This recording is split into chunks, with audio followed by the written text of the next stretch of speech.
Well, hello, good evening, and I think it's nearly a good evening. I just left work at 4:30 because I work straight through, so I knock off a little bit early. And I noticed today that I have reached 1,000 subscribers, and that's bloody marvellous. And I'm somewhat elated and surprised, I think. Surprised and elation. Have you got nothing better to do? I've always said that. Yeah, considering the rubbish I turn out, even infrequently, it's very surprising. But thank you very much, and thank you to all the wonderful people that I've met on YouTube, and really I've become a little community of friends. We all have a little giggle and a laugh. Giggle and a laugh. That's what life is all about, as long as you can have a giggle or a laugh. And I just can't get over it. 1,000 subscribers. I mean, to me that sounds an awful lot. I know to some that's like a drop in the ocean, but to me that's half the population of the world. 1,000 subscribers. Who would believe it? Lately I've not been vlogging at all because I've had my open face helmet most of the summer, which isn't rigged up for motor vlogging at all, and I've awful troubles with the audio and everything. I don't even know if it's working now. I don't even know if this vlog's going to work. But it'd be nice if it did, because really I owe you all a big thank you for subscribing to me, as I said. So let's watch these chaps here. And I don't know what more I can say. I mean, I dreamt of reaching 1,000 subscribers, and that's it. I'm not bothered. Lovely, lovely, lovely. I'm absolutely delighted with that. Obviously now I'm famous. I've got to adapt myself to that. Obviously I'm going to get loads of prizes and everything sent to me in the post, free of charge, like motorcycles and things to try out. Like the Missington Flyer does. I'm sure he gets all the free stuff. And I suppose 1,000 subscribers carries a lot of weight, you see. You carry a lot of weight. Half the world's population, as I said. They're going to want my opinion on things, aren't they? God help them. No, I don't think so. No, I don't think so either. No. Of course, motorcycling's all a bit new at the moment because I haven't ridden this very much at all. I had a week about 2 weeks ago where I got 2 days in of commuting to work on it, and I went out with Freddie Sheddington to a meeting, a talk with a guy. I know what's his name. I'll put his name up on the screen, but I can't think now because I'm sort of half concentrating on the road. But he made his way from the what's the capital? Not the capital. It was Australia. Or what's that place called? Where the big fancy building is. I'll put it on screen. I can't think of that either. I mean, my dad's Australian. I should know these things. But yes, he made his way from there. It's not the capital, because that's Canberra, isn't it? It's the other one, the well-known one that I can't think of. And he made his way from there to London on this postie bike that he got cheap. And across the world, from there. On, mostly land, I think. Not an aeroplane. Obviously, that'd be very easy, wouldn't it? So I might get to do some editing tonight then, just because of this. With this 1,000 thing, and the fact that I'm on a bike today, because it's nice and mild. It's about, I believe, 8 degrees. Right, we're going to make our way out, yes. Seems later, because as I said, I've got my sunglasses on and the tinted visor down. So, seems later than it is. I think I've got my yeah, I have, yes. But it wasn't so long ago. We were going home in the dark, which I don't like at all. And as I say, I went to that talk with Freddie Sheddington, a garden shed vlogs, link below, see the picture. And we talked to this guy about his trip back from Sydney, that's the place, Sydney, to London. And that night was very dark, very wet, very muddy. And it was awful. I didn't feel right at all. I felt a bit out of kilter. And I came to this, this left-hand bend downhill off camber, and as soon as I went round the bend, or got to the bend, it was full of silage as well. So I was, not a panic attack, but I'm glad to get round that bend, I can tell you. It's those bends I don't like, and it's night time as well, which doesn't help. What's this tractor here? The vehicle of death. It's lovely to get out on the bike again. Are you doing it as well? think is that a motorcycle? No, it's not a motorcycle behind me. It's half a tractor. I was looking in the mirror, getting some false. Oh, nice, real clear road ahead, but no need to overtake. Everyone's making good progress. No learners today. This road, they seem to like this road for some reason, for the learners. And they're along here at 50 miles an hour, you know. Tight white knuckle grip on the steering wheel. And then you go to overtake them and they pull out on you and you think, oh no. Here's one, good evening. Going the other way tonight, are you? But it's lovely. Thank you for waiting. I'm going to wave to you. Thank you.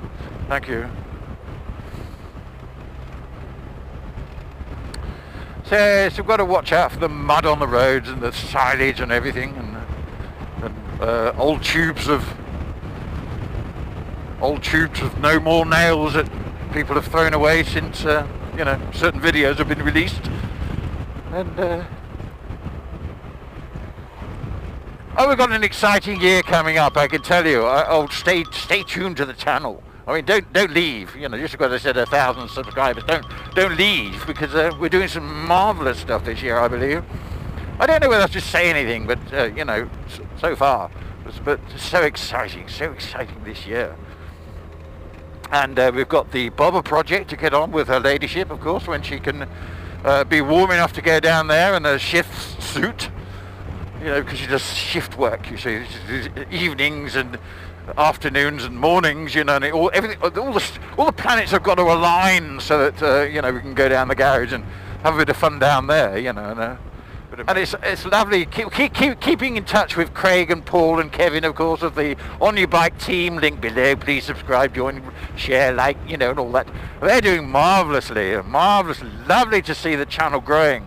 YouTube. This is a marvellous platform, YouTube is. There's so many different things, you can watch. I was watching someone building a timber, I think they call it, workshop, and it was absolutely marvellous. Link below, subscribe, but it was very, very interesting how professional these people are, and marvellous series on that.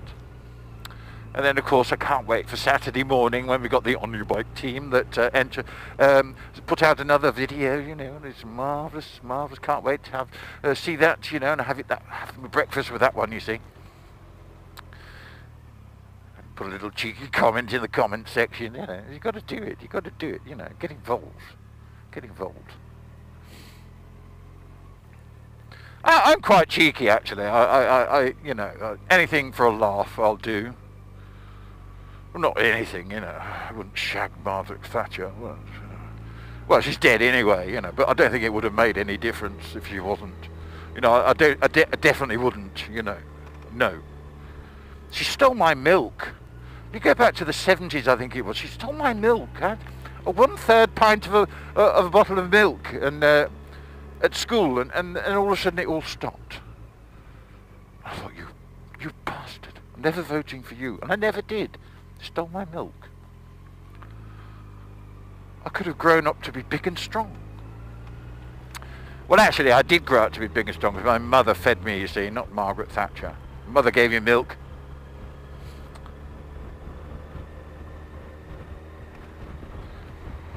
I think the breast milk was the best when I was a baby, I was probably hooked on that, That was good fun. I think I was 12 before I was weaned off that. But, and porridge, of course. Food of champions, porridge oats. And Farley's rusks. Who remembers Farley's rusks? We had those as children, and a big jar of malt. Malt it was lovely, it was very sweet. I used to climb up the shelves of the pantry. That's where you keep your food in the old days, pantry, you see, and it's all cupboards these days. In them days, it was a pantry, and I used to climb up the shelves and get the big spoon out and have a big spoon of malt. There was another one that she used to be. I think it was something to do with bringing your child up. All these sort of nutritional additions they give to the parents, so they can cope with bringing up children and everything. There was one that was orange and it was horrible and it was bitter. And I remember as a kid, I'm not having that again. I don't mind the malt. The malt, it was lovely.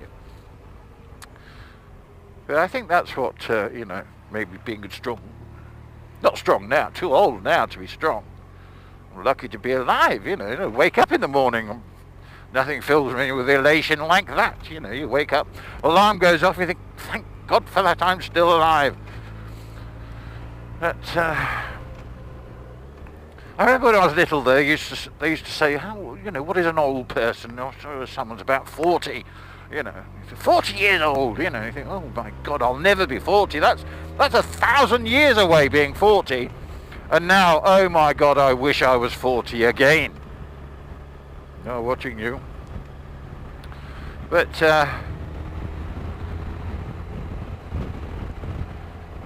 yes, I mean, a tip to young people out there, even the young ones on YouTube or anything now, if there's anything you really want to do with your life, get on with it. Get on with it, man or woman or whatever, Anyone over the age of 50 will tell you it goes like a shot. And if you don't do it when you're young, in your 20s and 30s, you're probably going to run out of time. Or money if you get involved with women. There's a little church for Suffolk Andy over there. Hello, Andrew. I hope you're well, by the way, if you're watching this. Yes, St. Giles Church, and it was disbanded, or whatever you call it. It's not being used anymore. It's never been used for years. But it's still up there, very old church. Well, they're all old, aren't they, Well, mostly. I don't know of any... are they still building churches? Seem to be building plenty of houses. But I think religion's sort of gone by the way now, hasn't it? There's so many religions that we can't please them all.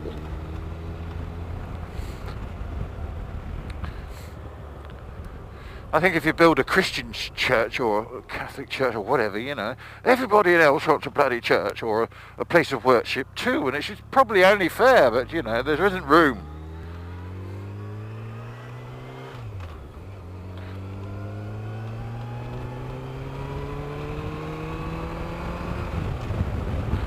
Oh, slow down here, it's a 40 down here.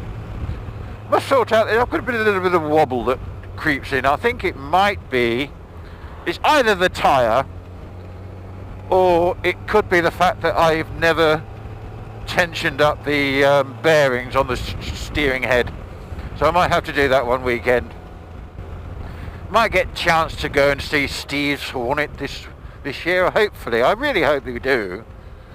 Go up there and probably grab a pod or a B&B or something and have a little meeting with Steve. Oh, you're going to pull out, are you? You're not, I hope. Taxi. Why am I not surprised? Taxi drivers are worse these days than they've ever been, aren't they? They used to be a professional driving sort of thing, didn't they? They were good drivers. Even when it was foggy, you get a taxi, you feel safe.